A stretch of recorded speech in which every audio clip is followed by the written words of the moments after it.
Jeremiah 41 അധ്യായം. അതേ വർഷം 7-ാം മാസം എലീഷാമ്മയുടെ മകനായ നെത്താനിയായുടെ പുത്രനും രാജവംശജനും രാജാവിന്റെ സേവക പ്രമുഖരിൽ ഒരുവനുമായ ഇസ്മയേൽ 10 ആളുകളെയും കൂട്ടിക്കൊണ്ട് മിസ്പായിൽ അഹിക്കാമിന്റെ പുത്രൻ ഗദാലിയായുടെ അടുത്ത് ചെന്നു. അവർ ഒരുമിച്ച് ഭക്ഷണം കഴിച്ചുകൊണ്ടിരിക്കുമ്പോൾ ഇസ്മയേലും കൂടെ ഉണ്ടായിരുന്ന 10 പേരും എഴുന്നേറ്റ് ഷാഫാന്റെ പുത്രനായ അഹിക്കാമിന്റെ പുത്രനും ബാബിലോൺ രാജാവ് ദേശത്തിന്റെ ഭരണാധികാരിയായി നിയമിച്ചവനുമായ ഗദാലിയായെ വാൾകൊണ്ട് വധിച്ചു. ഗദാലിയായോടൊപ്പം അവിടെ ഉണ്ടായിരുന്ന എല്ലാ യഹൂദരെയും കൽദായ യോദ്ധാക്കളെയും ഇസ്മയേൽ സംഹരിച്ചു. ഗദാലിയായെ വധിച്ചതിന്റെ പിറ്റേ ദിവസം, അത് പരസ്യമാകുന്നതിനു മുൻപ്, ഷെക്കേം, ഷീലോ, സമരിയ എന്നിവിടങ്ങളിൽ നിന്ന് 80 പുരുഷന്മാർ മുഖം ക്ഷൗരം ചെയ്തും വസ്ത്രങ്ങൾ കീറിയും ശരീരത്തിൽ മുറിവേൽപ്പിച്ചും കർത്താവിന്റെ ആലയത്തിൽ കാഴ്ചകളും ധൂപവും സമർപ്പിക്കാൻ വന്നു. നെത്താനിയായുടെ പുത്രൻ ഇസ്മയേൽ മിസ്പായിൽ നിന്ന് അവരെ എതിരേൽക്കാൻ വലിച്ചുകൊണ്ടുവന്നു. അവരെ കണ്ടപ്പോൾ അഹിക്കാമിന്റെ പുത്രനായ ഗദാലിയായുടെ അടുത്തേക്ക് വരുവിൻ എന്ന് പറഞ്ഞു. അവർ നഗരത്തിലെത്തിയപ്പോൾ നെത്താനിയായുടെ മകൻ ഇസ്മയേലും കൂടെ ഉണ്ടായിരുന്നവരും ചേർന്ന് അവരെ വധിച്ച് ഒരു കിണറ്റിൽ എറിഞ്ഞു കളഞ്ഞു.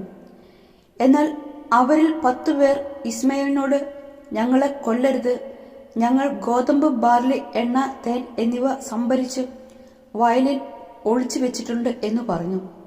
അതിനാൽ അവൻ അവരെ മറ്റുള്ളവരോടൊപ്പം വധിച്ചില്ല.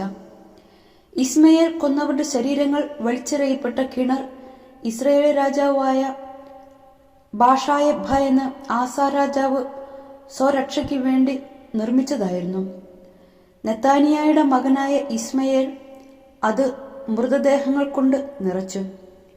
അതിനുശേഷം അവൻ മിസ്പായിൽ അവശേഷിച്ച എല്ലാവരെയും, രാജകുമാരികളെയും, സേനാ നായകനായ സെബു സരാദൻ അഹിക്കാമിന്റെ മകനായ ഗദാലിയായെ ഏൽപ്പിച്ചവരിൽ അവശേഷിച്ചവരെയും തടവുകാരാക്കി അമ്മോന്യന്റെ അടുക്കിലേക്ക് പുറപ്പെട്ടു.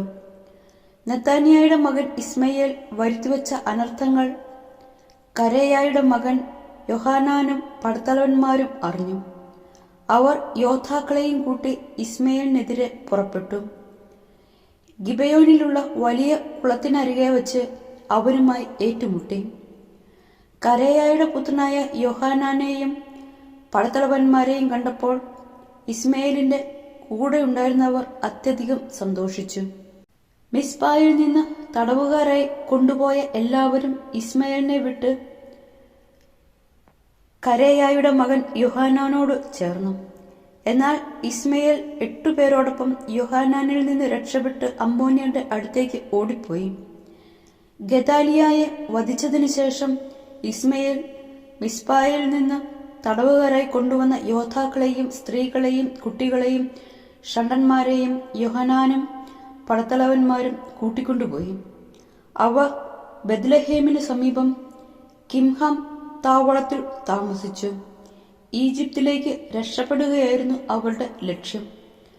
ദേശത്തെ ഭരണാധികാരിയായി ബാബിലോൺ രാജാവ് നിയമിച്ച ഗദാലിയായെ ഇസ്മയേൽ വധിച്ചതിനാൽ അവർ കൽദായരെ ഭയപ്പെട്ടു.